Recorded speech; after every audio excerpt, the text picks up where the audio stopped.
अस्सलाम वालेकुम डॉक्टर अदनान। आलमी सियासत को पढ़ना और समझना मेरा हमेशा से पसंदीदा मौजू रहा है।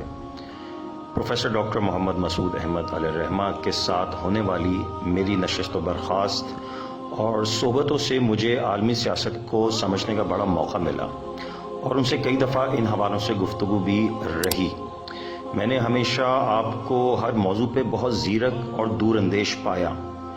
जो नुकात आम जहन में नहीं आते थे, प्रोफेसर डॉक्टर मोहम्मद मसूद अहमद उन ख़ास नुकात की तरफ बड़ी दलील और शवाहिद के साथ रहनुमाई फरमाते थे और जहन में उलझी हुई गुत्थियाँ सुलझती थीं।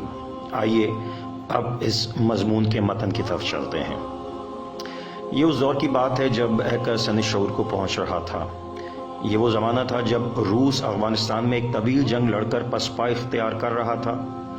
यूं मैंने दुनिया की एक सुपर पावर को बिखरते हुए देखा और फिर हमारी दुनिया से कोल्ड वॉर एरा ख़त्म हो गया और दुनिया एक जहती आलमी ताकत के निज़ाम में जकड़ ली गई, जिसका मरकज़ और महवर अमेरिका बन गया। अमेरिका की ये बहुत बड़ी फतह थी। इसके बाद तमाम ही मगरबी ताकतें अमेरिका के साथ मुकम्मल तौर पर मिल गईं और ये पूरा मगरबी ब्लॉक मिलकर एक बहुत बड़ा ताकतवर आलमी निज़ाम का मरकज़ बन गया कि फिर जिसने दुनिया के वसाइल अपने ज़ेर निगूं करने के लिए मनसूबाबंदी शुरू की। इस ज़माने में रूस को शिकस्त देने के बाद इस्लामी ममालिक इस मगरबी ताकत के सामने सबसे बड़ा चैलेंज थे, क्योंकि एक तो ये इस्लामी ममालिक वसाइल से माला माल थे और दूसरे इनके पास इस्लाम का एक मजबूत और काबिल अमल सियासी नज़रिया मौजूद था जो किसी भी वक्त बेदार होकर मगरबी ताकत के लिए ख़तरा बन सकता था। लिहाजा इसको कंट्रोल करने के लिए मुसलमान ममालिक के लिए दहशत गर्द की एक इस्तिलाह ईजाद की गई और इस दहशत गर्द के नज़रिए को साबित करने के लिए साजिश के ऐसे ताने बाने बुने गए कि एक एक करके तमाम मुमकिना ताकतवर इस्लामी ममालिक को इस दहशत गर्द के लेबल से शिकार करके ज़ेर निगूं कर लिया गया। ये भी जहन में रहे कि ये वो ज़माना था जब चीन दुनिया के नक्शे पर कोई खातिर ख्वाह हैसियत का हामिल ना था और अपनी अंदरूनी जद्दोजहद की मनाजिल तय कर रहा था। वक्त गुजरता रहा और पूरा अरब मगरबी ताकत के सामने झुक गया।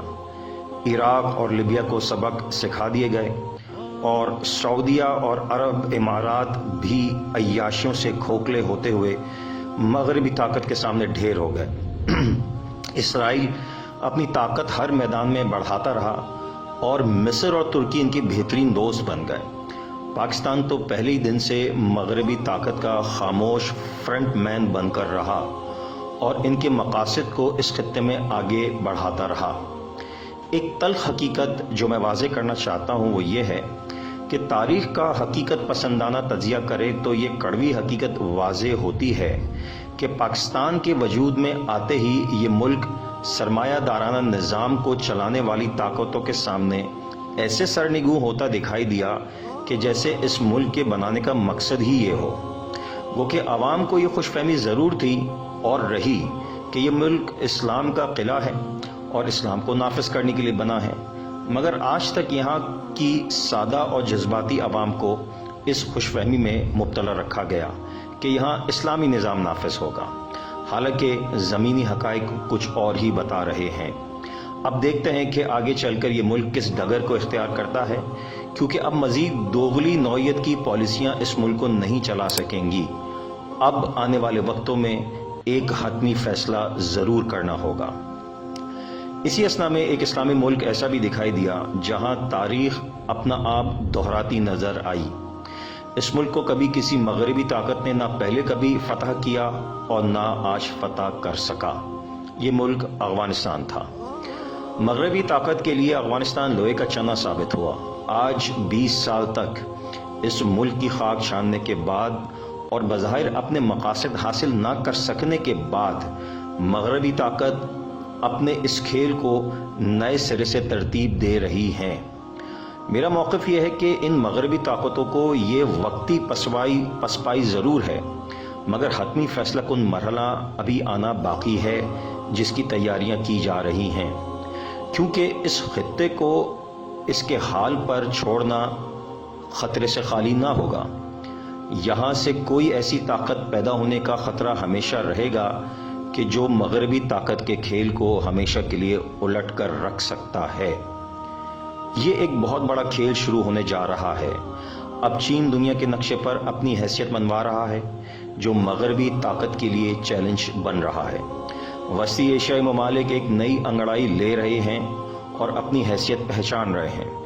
بیچ میں پاکستان اور افغانستان ہیں۔ حالات کب اور کس رخ بدل جائیں گے، کچھ بھی کہنا ابھی قبل از وقت ہوگا۔ ہاں، لیکن احقر آئندہ آنے والی کسی مضمون میں یہ کوشش ضرور کرے گا کہ آنے والے مستقبل کا ممکنہ خاکہ شواہد اور تاریخی تجزیے سے مرتب کر سکے۔